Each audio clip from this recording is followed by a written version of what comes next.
d'emblée avec nos parcours et tout ça? Non. Non.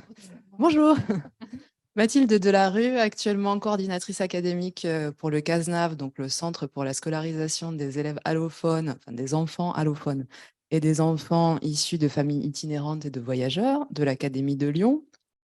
Et également enseignante en UPE2A, unité pédagogique pour élèves allophones arrivant non scolarisés antérieurement de plus de 16 ans en lycée professionnel. Voilà. Bonjour, moi je suis Marie Belœuvre, je travaille pour la Caravane des 10 mots. Voilà. Eh bien, bonjour. Moi, je m'appelle Thierry Ozer. Je suis directeur d'un théâtre et d'une compagnie de théâtre. Je suis donc un artiste aujourd'hui et à l'initiative d'un projet qui s'appelle la Caravane des 10 mots, qu'on va vous présenter, je crois. Ça. Alors, c'est moi qui commence. Super. Eh bien, bonjour à toutes et à tous d'abord. J'espère que vous allez bien. Vous avez passé une bonne journée déjà. Alors, nous, on vient avec un projet un peu atypique, je ne sais pas, mais on va dire un peu décalé. C'est des artistes, au départ, qui se sont mis dans la tête que notre métier, nos actions, la créativité pouvaient être un biais pour découvrir ce qu'on peut ressentir, au travers des mots et d'une langue, des langues. Donc, c'est un projet d'action artistique et culturelle au service de l'apprentissage des langues. C'est né d'une phrase que j'avais écrite en 2003, je crois, qui dit « Aller à la pêche au sens des mots, au-delà de leur propre définition, afin de montrer la richesse et la diversité que tout être humain porte en lui. » L'idée étant que, quelle que soit la personne et quelle que soit la langue qu'on apprend, je m'imaginais à l'époque, et toujours d'ailleurs, que quand on apprend une langue, on l'enrichit parce qu'on est soi-même. Voilà, ça c'est le tout début de notre action. Et comment faire? C'est prendre des artistes, non plus dans le sens créateur du terme, mais dans le sens passeur du terme, et des artistes qui vont accompagner des publics, alors allophones, quelle que soit la langue, et qui vont essayer de les sensibiliser à s'approprier les mots qu'ils ont devant eux d'une langue qu'ils ne le connaissent pas. Ça peut paraître un peu fou, mais c'est un projet qui a très bien marché. On l'a lancé en Rhône-Alpes, je vais essayer d'aller vite. Et puis, on a proposé à d'autres équipes dans le monde de s'approprier ce projet. Aujourd'hui, la caravane est donc toujours en Rhône-Alpes, mais est déployée sur entre 40 et 50 pays par an, dans des pays qui sont dits francophones, mais d'autres qui ne sont pas des pays francophones, dans le sens lié à l'Organisation internationale de la francophonie, mais des pays où, justement, on a cette envie d'appréhender quelques mots de français, et pourquoi pas, après, de faire sienne cette langue. Voilà, donc ça, c'est le projet initial. Après une quinzaine d'années de travail sur la planète, on vous a mis sur une petite table à l'entrée des DVD. Chaque année, on fait une restitution de l'ensemble des productions de tous ces projets de caravane dans le monde. Et c'est très intéressant de voir comment un Congolais, comment un Belge, comment je sais pas moi, un Colombien ressent les 10 mots. Alors, on est parti sur cette idée, ce principe des 10 mots du ministère de la Culture, de la Délégation générale à la langue française et aux langues de France, mais plus largement de l'ensemble des organismes de politique linguistique de langue française dans le monde. Chaque année, ils choisissent 10 mots dans un thème, ou un thème et 10 mots, ça dépend comment ils le sentent. Et nous, on s'approprie ces 10 mots et on joue avec. Les 10 mots étant vraiment un prétexte. J'ai entendu tout à l'heure une question sur comment on peut appréhender avec les outils numériques. Ben voilà, nous, on propose un certain nombre d'outils aussi là-dessus. Et donc, après 15 années de travail, on s'est posé la question de savoir, mais est-ce que c'est vraiment intéressant de s'intéresser à la langue française ou à toutes les langues du monde? Et on s'est dit, ben, pourquoi pas toutes les langues du monde? Et a germé cette idée de créer une manifestation qu'on va vous présenter, qui est la Biennale des langues. On a fait la toute première l'année dernière à Lyon et on est en pleine réflexion sur la deuxième édition qui aura lieu en mai 2024, toujours à Lyon. Voilà, j'ai fait quoi? Est-ce que c'est clair? Oui? Parfait. Je vous passe Mathilde. Merci. Donc, pour développer un peu, alors, donc moi, en tant que coordinatrice du CASNAV de l'Académie de Lyon, j'ai rencontré donc la caravane des 10 mots en la personne de Thierry à l'occasion de ce projet de la construction de la première édition in vivo de la Biennale des langues, puisqu'il y avait une édition 0 en version numérique, qui avait été annulée du fait, qui avait été retransformée du fait du Covid. Et donc, la question étant, pourquoi est-ce que le CASNAV s'est associé à ce projet de la Biennale des langues avec la caravane des 10 mots, donc. Alors, le CASNAV, donc, c'est un centre de ressources et d'expertise sur la scolarisation des élèves allophones et donc sur l'enseignement et l'apprentissage en contexte plurilingue. D'accord ? Donc, dans ce cadre, il nous importe de favoriser les conditions d'apprentissage des élèves allophones et donc la sensibilisation au plurilinguisme et à l'ensemble des langues, notamment de participer à des projets qui tendent à montrer qu'on peut communiquer avec tout le monde, quelle que soit la langue des personnes, quelles que soient les langues en partage ou non. Ça, c'est une première chose. De déconstruire certains stéréotypes ou préjugés qu'on peut avoir sur des langues et donc sur leurs locuteurs. Ça nous paraît important aussi. De déhiérarchiser les regards qu'on peut porter sur les langues. Par exemple, des choses comme il est beaucoup plus utile à l'école en France d'être, je sais pas moi, plurilingue en langue européenne, par exemple, plutôt qu'en arabe et en turc, alors qu'en fait, en termes d'apprentissage et de richesse, ça ne change rien. Voilà, c'est la même chose. Qu'est-ce que je peux vous dire encore ? De montrer aussi comment est-ce qu'on peut construire ensemble et faire de choses en utilisant les langues des élèves, en s'appuyant sur les langues des élèves, ce qui est très important dans le cadre de l'apprentissage, puisque comme toute procédure didactique, on n'apprend pas à partir de rien. Donc, on doit forcément enseigner, quand on enseigne le français à des allophones, à partir de leur bagage, et notamment de leur bagage langagier. Voilà.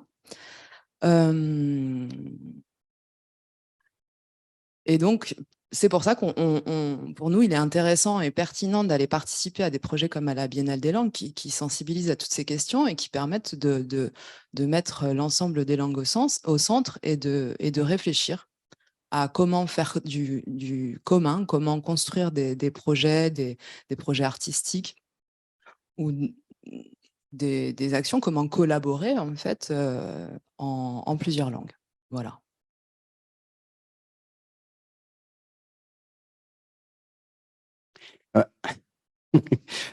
J'enchaîne alors sur. Alors, je vous ai parlé de documents qu'on vous avait laissés sur la table. Alors, vous avez des cartes. Vous avez vu l'affiche. Je ne sais pas si on peut la voir, la première diapo, la couverture de la biennale, du bilan. Voilà.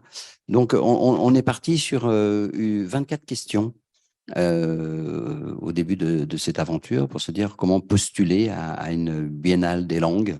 Et donc, vous avez vu, il y a qui décide de la définition des mots, une langue morte peut-elle revivre, est-ce qu'un animal, ça parle, d'où naissent les expressions, traduire, c'est trahir, enfin voilà, ces questions-là, c'était un postulat de départ.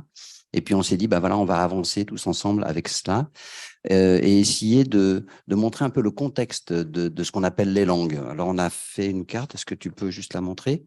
On a cherché sur la toile, justement, des éléments et nous n'avons pas trouvé une carte qui nous satisfaisait sur ce qu'on voulait présenter. Alors voilà, on a fait faire par des scientifiques, des chercheurs, cette magnifique carte qui, en quelques chiffres, donne un peu le contexte. Donc, il y a pratiquement 7000 langues dans le monde, c'est à peu près, 82 dans ce qu'on appelle la République française, donc la langue française, bien évidemment, mais 81 autres langues reconnues en tant que langue de France, puisque c'était délégation à la langue française et aux langues de France. Sur ces 7000 langues, 2% ont un système d'écriture. dans le monde. Donc, du coup, c'est pour ça que cette carte, on l'a mise en place pour aussi essayer de faire en sorte que dans toutes les classes de France, on puisse l'afficher. C'est vrai, quand on arrive à l'école, de savoir qu'il n'y a que 2% des 7000 langues dans le monde qui ont un système d'écriture, ça relativise un petit peu bon, allez, on va écrire la langue.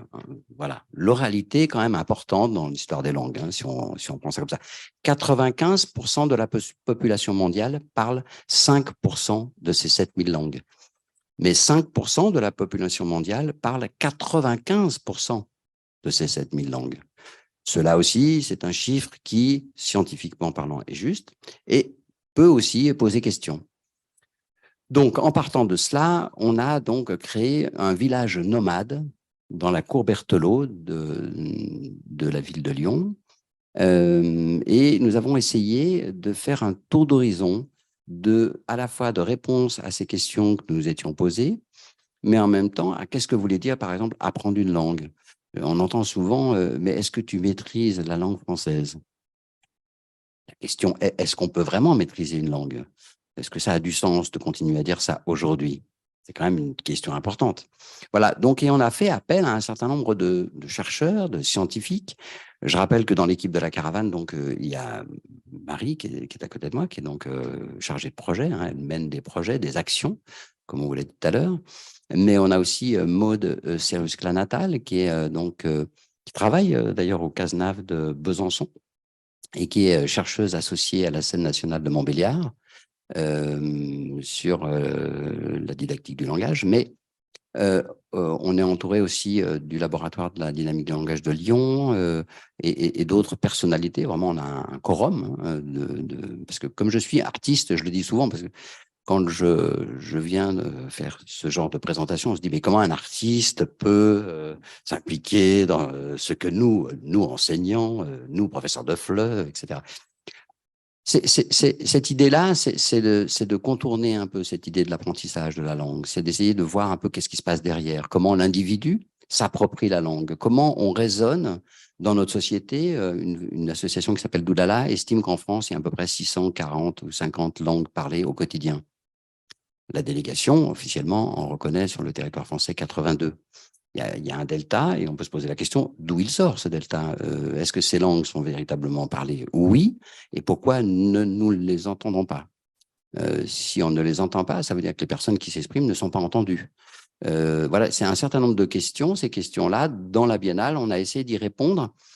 Alors, c'est vrai qu'on a fait intervenir bon nombre de chercheurs et de scientifiques. Peut-être que notre première erreur, ça n'a pas été suffisamment de les faire entendre ces langues. C'est vrai que sur la biennale, la première édition, on estime à peu près à 87 langues qui ont été parlées dans cette biennale.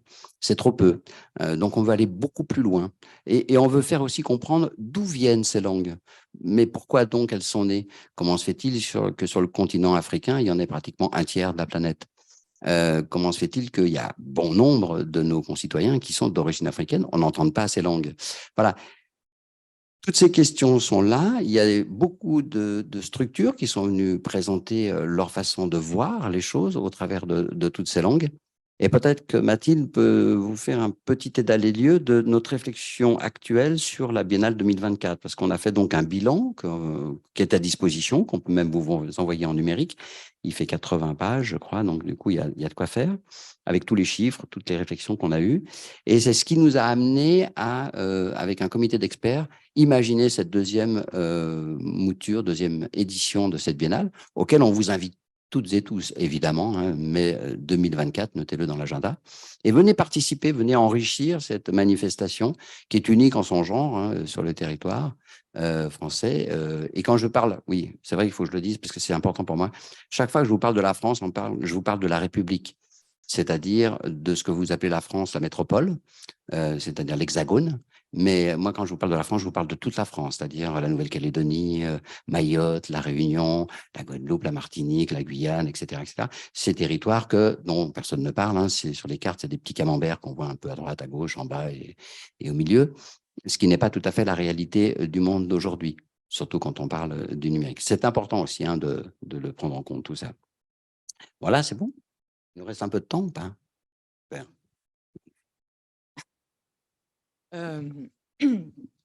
Oui, la question de l'appropriation, elle est importante parce qu'en fait, l'enjeu de de pratiques langagières hospitalières, c'est-à-dire qui vont aller chercher l'autre dans sa langue, qui sont curieux de la langue de l'autre, qui apprennent des mots dans l'ensemble des langues des personnes qu'ils côtoient, notamment des élèves, pour ce qui concerne les enseignants.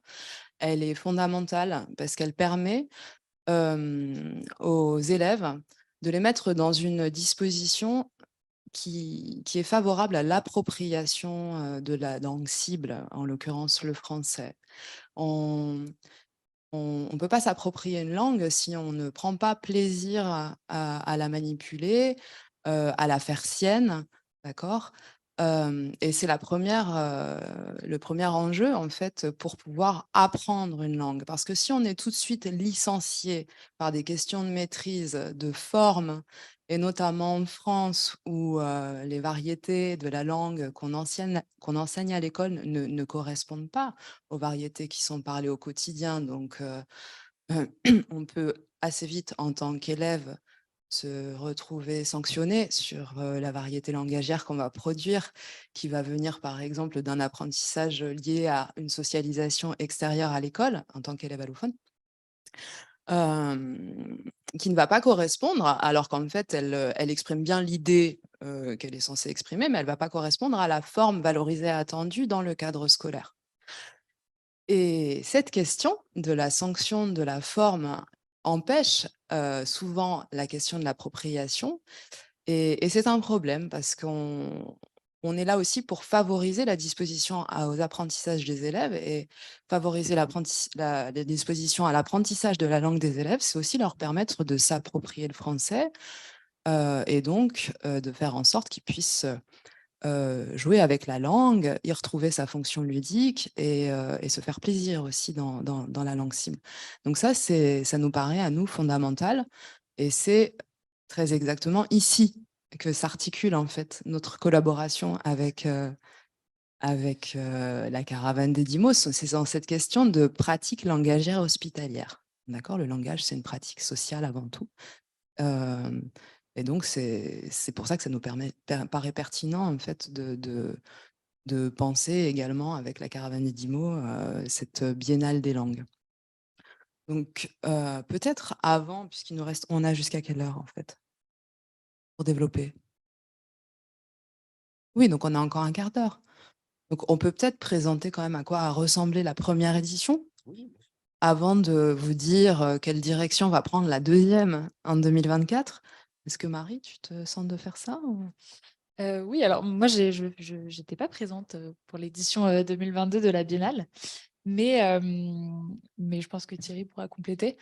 Donc, l'édition en 2022, c'était 4 jours dans la cour du Centre Berthelot à Lyon, avec des chercheurs, des experts, des personnes qui étaient invitées à venir témoigner ou en tout cas réfléchir à leur rapport à la diversité linguistique. Ça s'est donc traduit par des conférences, il y avait des ateliers qui étaient proposés au public, il y avait des parcours scolaires. Donc les écoles étaient invitées à venir passer une journée pour déambuler dans la cour de la Biennale, pour participer à des ateliers, pour rencontrer des experts, des conférenciers, des professeurs.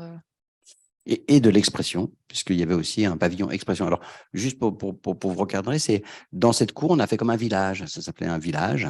Donc, il y avait des tentes, un peu comme des tentes berbères, vous voyez les photos. Et au départ, j'avais imaginé ça avec l'équipe comme les expositions universelles. C'est-à-dire qu'on voulait mettre des pavillons. Vous savez, l'exposition universelle, c'est plutôt, ça fait bien. Hein. Donc, je me suis dit, prenons cette terminologie et montrons nous, on va faire des pavillons. Alors, il y avait un pavillon central, pavillon société, alors je ne sais plus exactement Il y avait le les noms, pavillon langue en question. Langue en question, pavillon langue et expression. Donc là, c'était l'expression, c'était des élèves, quel que soit l'âge, qui venaient faire des petites restitutions d'ateliers de ce qu'ils avaient imaginé au sein de la classe. Donc, du coup, ça permet aussi de voir le côté intergénérationnel de l'apprentissage de la langue dans les imaginaires. Hein. Ça, c'est aussi très important. Je cite notre marraine parce que je l'aime beaucoup et c'est important qu'on la cite. Notre marraine, c'est Madame Henriette Walter. C'est une très grande linguiste. Elle a 94 ans aujourd'hui, mais elle est de la première jeunesse. C'est quelqu'un qui est très, très, très vivant Alors, on dit toujours, mais tout le monde est vivant. Oui, il y a bien sûr, mais il y a des gens qui sont excessivement vivants. Elle est tout à fait avec nous, voilà, Henriette, que l'on salue à chaque fois qu'on présente évidemment ce projet. Donc voilà, des pavillons, des pôles ressources, des pôles jeux, il y avait le pavillon du jeu, langue et société, bien sûr. Et puis, qu'est-ce que nous avions comme autre La boutique des pavillon? langues, La peut-être. boutique des langues. Alors, la boutique, c'est cette idée-là qui s'appellera peut-être plus la boutique l'année prochaine. On va faire une librairie ambulante. On aime bien cette terminologie aussi. L'idée du pavillon, c'était, vous savez, quand vous visitez une ville, un musée, enfin, etc., à la sortie, on vous propose toujours d'acheter quelque chose. Alors, quand c'est du Picasso, etc., etc., eh bien, nous, on proposait l'ensemble des outils ou des objets qui nous ont été proposés par nos partenaires. Par exemple, il y avait le jeu Cosmopolite. Je ne sais pas si vous connaissez ce jeu qui est magnifique. Vous prenez ce jeu, vous jouez avec des amis, et puis vous apercevez que vous découvrez vos amis, que vous croyez connaître, mais en fait, c'est un jeu qui est très spontané, et qui permet de découvrir justement ce rapport à la diversité qu'on croit des fois acquise dans les personnes avec qui on parle, et qui des fois est surprenante quand vous les voyez répondre à ce jeu. Donc voilà, il y avait tout cela. Voilà, grosso modo, c'est ce que je peux tirer du bilan. Je ne sais pas si tu veux rajouter quelque chose. Voilà, les réseaux sociaux. Alors, on a eu beaucoup de monde sur les réseaux sociaux. Il faut savoir que cette biennale était entièrement captée avec des caméras, et donc elle était lisible sur l'ensemble de la planète. Puisque le projet de la caravane a la chance d'avoir eu des partenariats avec bon nombre de réseaux, comme l'Institut français dans le monde, mais les alliances françaises. On sera présent d'ailleurs cet été, au mois de juillet, pour le 140e anniversaire de l'Alliance française. On est un des projets qui a été le plus souvent répété dans un si grand nombre d'alliances françaises dans le monde. On a comme réseau aussi 10 minutes, parfait. On est aussi une organisation qui est accréditée par l'OIF, l'Organisation internationale de la francophonie, dans le cadre de la COING, c'est-à-dire des organismes internationaux non gouvernementaux. Pourquoi? Parce que c'est vrai que depuis le début dans ce projet, et ça c'est des fois des points d'achoppement avec mon amie Mathilde et d'autres, c'est que je ne défends pas, mais je promeus la francophonie en tant qu'aire linguistique.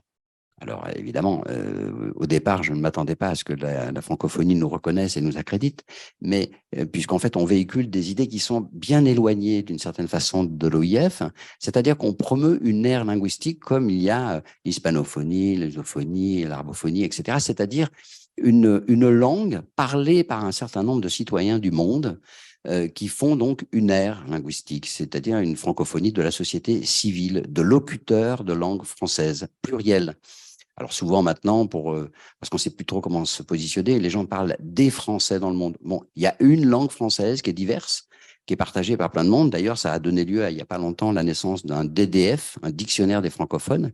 C'est de montrer à quel point cette langue française dans le monde est très diverse. La spécificité de la France, c'est qu'on a une académie française et que, évidemment, il y a un sacro-saint, une poignée de cerises qui pense détenir la moelle épinière de cette langue. Non, non, soyez heureux et libres de la penser comme vous l'entendez. C'est justement à travers votre imaginaire qu'elle continuera à être une langue vivante et une langue de possibilité d'échange, comme toute autre langue dans le monde. Voilà, donc du coup, sur ce postulat de cette biennale 2022, qui a quand même été un long travail au départ, parce que c'est pas si évident que ça de se dire qu'on va faire une biennale des langues, parce qu'en fait, tout le monde veut revendiquer la sienne. Qu'est-ce que c'est qu'une vraie langue? Qu'est-ce que c'est qu'une langue? Voilà, Tatiana me disait tout à l'heure qu'elle était d'origine russe. On a quelqu'un qui est venu nous expliquer d'où venait cette langue qui est parlée en Russie. Et il y a une chose que j'ai appris que je ne connaissais pas. Le mot russe ne vient pas du tout de la langue russe. Et donc, du coup, ça, c'est quelque chose d'extraordinaire. J'ai appris beaucoup de choses dans cette biennale. Donc, pour la biennale 2024, Mathilde, tu as, je crois, quelques indications à nous donner sur ce qu'elle pourrait devenir. Un quoi? Un teaser, vous voyez. Alors, quand on est avec des bons Français et non pas francophones, ils se teaser, mais c'est pas un mot français, ça. Alors, dans les francophones que nous sommes, il n'y a aucun problème, vous pouvez dire ce que vous l'entendez. Ce qui compte, c'est qu'on arrive à se comprendre. C'est le plus important. Et vous qui êtes dans le FLE, pour avoir un peu eu la chance de me balader à travers le monde, que ce soit en Asie, en Afrique, dans les Amériques. C'est vrai que oui, laissez-vous aller à vous imaginer dans la langue que vous apprenez, parce que la plus belle des choses dans ce monde, c'est de vous doubler, de vous tripler, de vous quadrupler. Vous allez voir qu'il y a des choses qui sont merveilleuses en vous, que vous sous-estimez.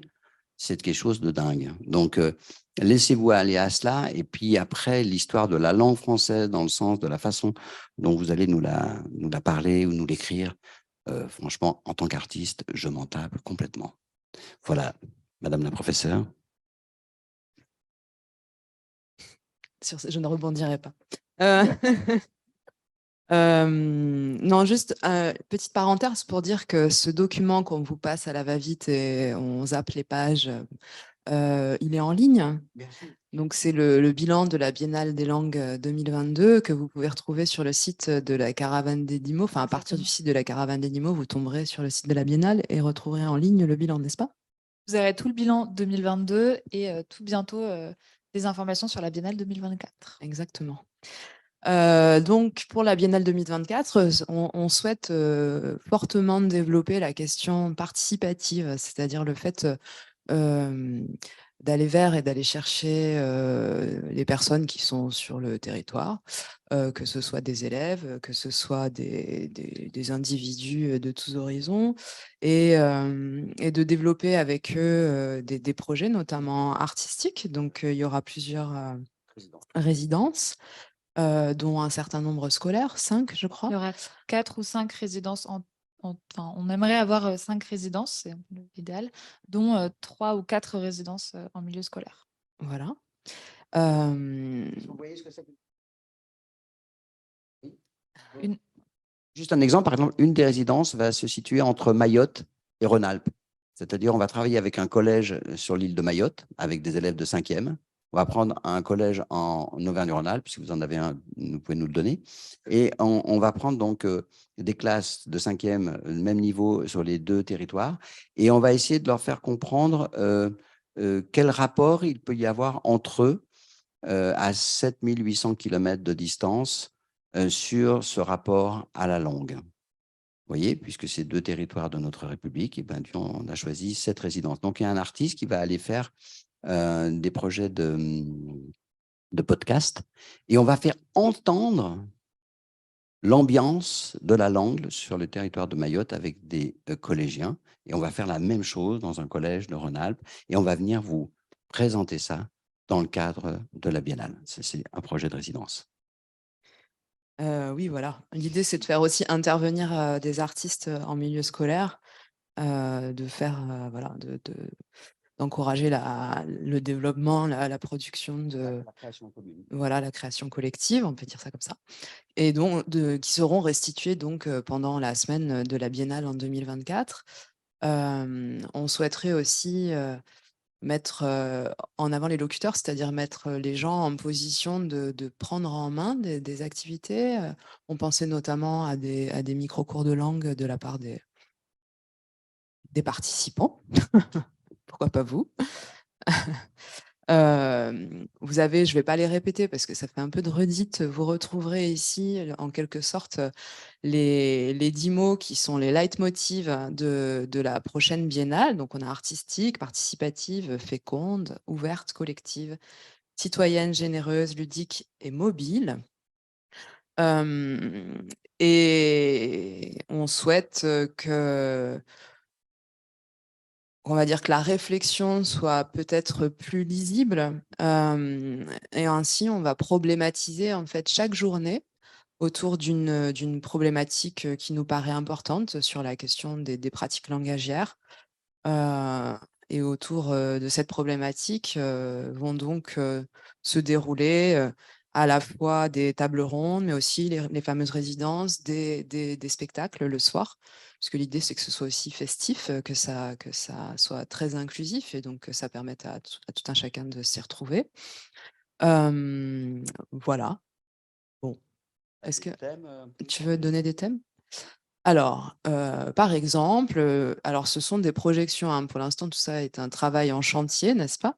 Donc, le premier principe, de la journée serait, la découverte des langues que vous avez en vous. Voilà.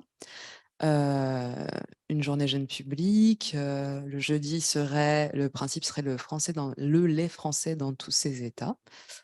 Voix intérieure VOX, voix intérieure, VOIE pour la journée du vendredi. Et le samedi, le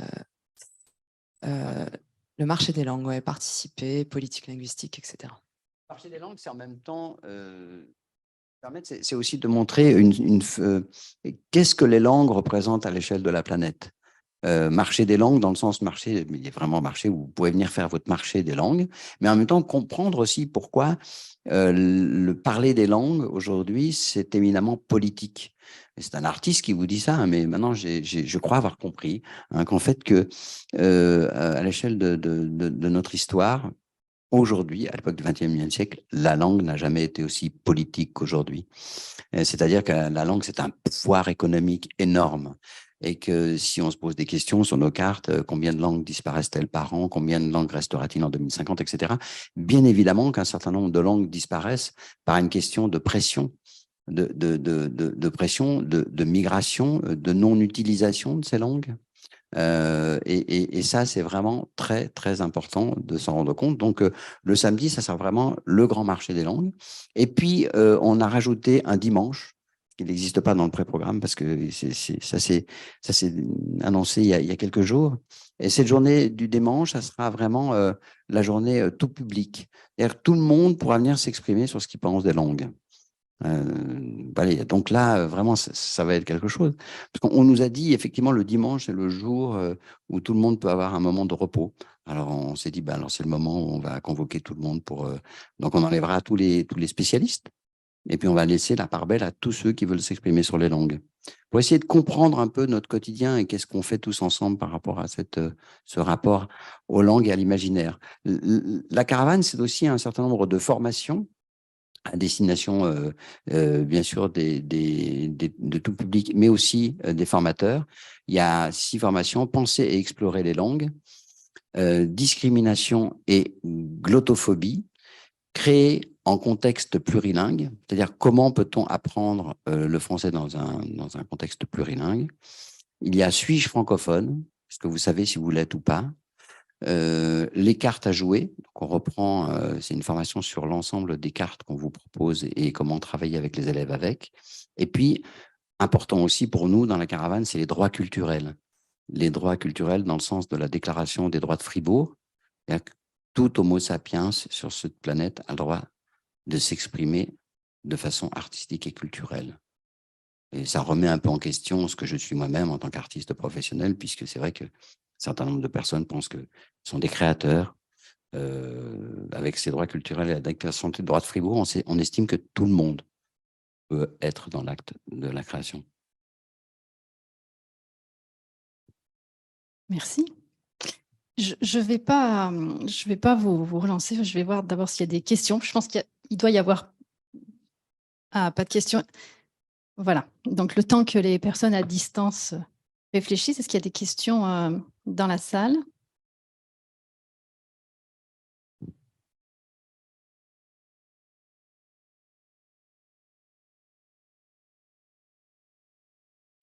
Bonjour, merci pour cette belle présentation. Très motivante aussi. Je suis prof de FLE en UPE2A dans l'Académie de Grenoble. Et ma question, c'est cette caravane des 10 mots. Donc, si j'ai bien compris, c'est à l'occasion de cette biennale des langues.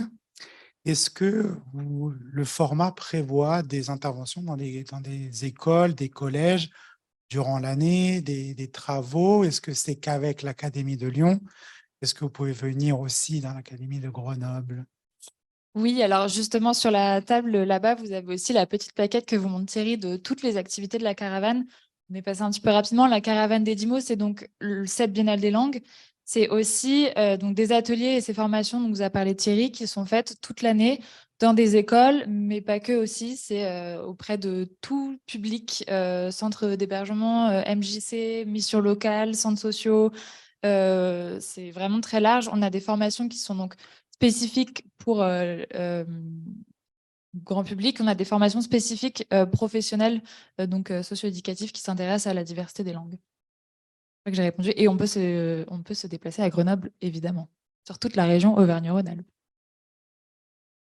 Et bien plus encore. Et sur le territoire national, il y a 10 projets de caravane, donc 10 régions dans lesquelles il y a une structure qui mène un projet de caravane. Merci beaucoup. Est-ce qu'il y a d'autres questions? Oui. Tu peux te présenter peut-être. Stéphanie Galigani, enseignante-chercheur ici à l'UFR LASIK et formatrice des futurs enseignants de FLE. Donc, je me réjouis que vous puissiez relayer nos recherches que l'on mène au Lidilem depuis les années 80 sur la question de la diversité des langues, la question de l'accueil de ces langues par l'école et dans l'école. Et je serais très intéressée de savoir avec qui vous travaillez à Lyon, avec quel chercheur. Alors, merci. Vous êtes intervenu, votre groupe, à Erevan avec nous. Je ne me souviens plus la personne qui était venue, mais de chez vous, il y a une personne qui était venue, puisqu'on a fait le voyage ensemble, jusqu'à Erevan pour former les professeurs de l'Alliance française d'Erevan et de, je ne sais plus quelle ville, Goumri, et je ne sais pas quoi. Et si, c'est sûr, c'est vous, je pourrais vous envoyer les documents. Ah, pas vous! Ah non, non, mais je n'ai pas dit que c'était vous. 2010, 8, 10. Un truc comme ça. Voilà. Alors, donc, nous travaillons avec donc, le laboratoire de la dynamique des langages, avec Egidio Marchico, je ne sais pas si vous connaissez, et puis la Maison des sciences des hommes, et avec Nathalie Blanc. Donc là, je suppose que vous la connaissez évidemment. C'est une ancienne grenobloise. Et je sais très bien. Presque retraité. Ah ben, je vous le dis parce que c'est vrai. On a le même âge, donc je vous le dis. Elle est en train de lâcher un peu. Voilà. Mais bon, donc du coup, et donc avec Maud Seruscla-Natal, que vous connaissez sûrement aussi, puisqu'elle était là l'année dernière, elle présentait Par le Monde. Et puis avec plusieurs autres chercheuses, une de Montpellier, que vous connaissez aussi. Nathalie Auger. Voilà. Non, voilà. Marie Van Defenten. Hum. Alors, tous les noms, je ne les aurais pas en tête. Ça aurait été plus sympa que Maud soit là pour les. Mais vous avez le programme, et dans le programme, je pourrais vous dire qui collabore avec le projet d'accord. Non, mais c'était par curiosité, parce que ce sont des démarches que l'on enseigne aussi aux futurs enseignants de français langue étrangère et français langue seconde, parce que je forme aussi les étudiants qui vont pouvoir investir le terrain scolaire et donc être en face d'élèves allophones. Et c'est ce qu'on appelle les approches plurielles en didactique du plurilinguisme, didactique des langues. Et voilà, comme vous ne l'avez pas énoncé, donc je voulais savoir voilà, si vous vous inspirez aussi dans la programmation de cette biennale, de tous les travaux qui se sont faits et qui continuent à se faire dans le domaine des approches plurielles. Mais bien sûr, et nous étions à Cadiz en novembre dernier aux États généraux du plurilinguisme européen avec Maud, et nous avons présenté, alors elle de façon scientifique, moi de façon artistique, ce travail de la Biennale, et 3 chercheuses, parce qu'il n'y avait que des femmes, sont venues nous voir et sont prêtes à venir s'associer à nous pour justement travailler sur les productions et le travail de cette Biennale dans le sens de la recherche, y compris sur les projets de résidence d'artistique dont je viens de parler. Chacun de ces projets sera suivi, préparé en amont, mais suivi a posteriori pour un travail de recherche. C'est-à-dire, ce que nous faisons avec ce projet de la caravane, est-ce que ça a du sens? Comment ça peut s'associer avec l'ensemble des autres laboratoires français? Il y a à Montpellier aussi, je ne me souviens plus, c'est deux femmes qui ont monté une association qui s'appelle Entrer avec, vous connaissez peut-être? Merci. Voilà, ces deux personnes, elles, ont pris part, attache, pardon, avec la caravane Occitanie et se lancent dans un projet d'1 an de recherche sur ce que la caravane a produit pendant 8 ans. Voilà. Et évidemment, hein, moi, je vous parle et dans ma position totalement libre et ouverte, comme avec les grands linguistes, c'est-à-dire que pour en avoir rencontré bon nombre, je ne suis pas du tout là en étant un espèce de trublion qui arrive et puis qui se dit, tiens, j'ai trouvé le Saint Graal. Pas du tout. Avec la caravane, l'idée, c'était que je me suis dit que l'action artistique, vraiment l'acte de l'art, quelle que soit la discipline, hein, parce que nous, on a une liste des disciplines, je crois qu'on doit avoir 25 disciplines différentes, parce qu'il y a le conte, il y a tout ce qui fait qu'on se rattache à la personne qui est en apprentissage ou en découverte d'une langue pour essayer de toucher sa sensibilité. Comment peut-on faire cette entrée dans une langue et faire entrer cette langue en soi? Et je pense que la discipline artistique, les disciplines artistiques, l'artiste peut accompagner évidemment l'enseignant. C'est pour ça qu'on est complice, même si je plaisante souvent là-dessus. C'est vrai que je crois qu'on a aussi quelque chose à apporter là-dessus. Mais pour moi, ce qui est important, et comme je dis souvent à Maud, à Nora, etc., c'est la recherche sur ce projet que nous avons mené depuis près de 20 ans maintenant est très importante parce que est-ce que ce que nous avons essayé de faire a vraiment du sens ou est-ce qu'on s'est trompé? Moi, ce que je vois, c'est que dans les politiques linguistiques, y compris dans l'éducation nationale aujourd'hui, il y a encore un grand pas à faire sur justement ce que apporte un gamin dans une classe, je dirais même de maternelle ou de primaire, quand il commence l'apprentissage de la langue, dans la diversité des langues qui sont représentatives de la classe. Est-ce que l'enseignant a été formé pour appréhender cette diversité et pour la faire sienne, c'est-à-dire la prendre comme un outil pédagogique essentiel dans la découverte des mathématiques qui viendraient du monde arabe, etc., etc. Moi, j'ai encore pas beaucoup d'années pour apprendre tout ce qu'il me reste à apprendre sur l'humanité, mais ce que je peux savoir, c'est aujourd'hui que comment peut-on, en tant que milieu de la culture et milieu de l'éducation, faire en sorte qu'ensemble, à travers ce qu'on appelle l'AAC, apporter véritablement quelque chose, y compris dans la recherche que vous faites. Moi, je connais bien votre laboratoire, j'ai beaucoup lu sur vous, et je pense que c'est ce qui fait un peu ma force, parce que comme dirait Michel Guilloux, qui a créé l'Institut international de la francophonie à Lyon, il me disait, Thierry, mais comment osez-vous dire ça? Comme je disais à Michel, la différence entre vous et moi, Michel Guilloux, c'est que j'ai lu les 7 volumes de votre francophonie. Vous n'avez jamais lu une seule ligne de ce que j'ai écrit. Nous avons écrit avec Patrice Meyerbisch et avec d'autres un volume qui s'appelle « Manifeste pour l'hospitalité des langues ».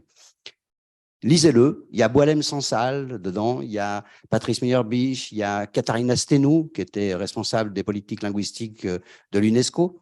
Lisez ce que ces gens ont écrit sur un manifeste pour l'hospitalité des langues. On va en refaire un nouveau.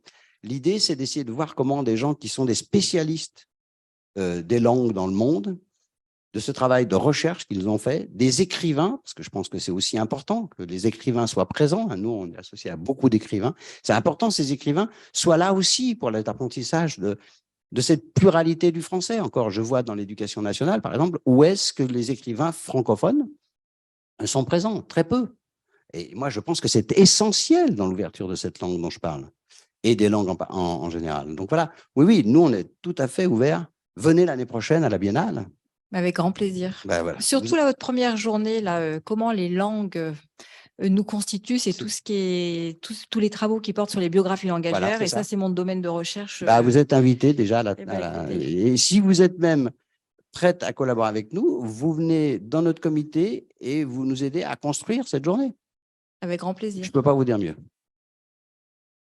Merci beaucoup. Est-ce qu'il y a des questions en ligne? Pas de questions? Est-ce qu'il y a des questions dans la salle? Non, plus de questions. Je ne vais pas relancer la machine parce que je vais faire une question courte. Non, mais c'est très bien. Tu as bien respecté le temps. Et, non, je pense que ce que vous avez pu montrer, parce que du coup, je vais faire le lien avec ce qui s'est dit ce matin, C'est la question des partenariats qui est revenue aussi ce matin en disant que c'était voilà, important de tisser des liens. Et la question qui a été posée, nous avons eu plusieurs intervenants qui enseignent dans des alliances françaises ou des instituts français et qui du coup disaient l'importance de tisser le lien avec le tissu local, les langues locales et aussi avec l'université. Et donc là, c'est ce que vous essayez de montrer, c'est comment on tisse tout ça. Et ce que vous n'avez pas assez dit, alors je le dis parce que je suis un peu extérieure, c'est que bah, voilà, l'année dernière, c'était la première édition, donc ça se construit, c'est en cours, c'est un projet. Alors, la caravane a une grande expérience à l'étranger, de multiples projets, mais cette histoire de biennale des langues, et je suis très heureuse d'apprendre que ça se multiplie et que ça se duplique et que du coup, peut-être, parmi toutes les personnes qui ont entendu aujourd'hui, même à distance, il y a des petites choses qui vont germer et qui auront envie voilà, donc il faut pas hésiter. Mais voilà, c'est quelque chose qui se construit au long cours et que donc, ce sera une deuxième édition en 2024 et que, en effet, voilà. Mais le Lidilem était un tout petit peu présent parce que j'y étais quand même, donc ça compte un tout petit peu.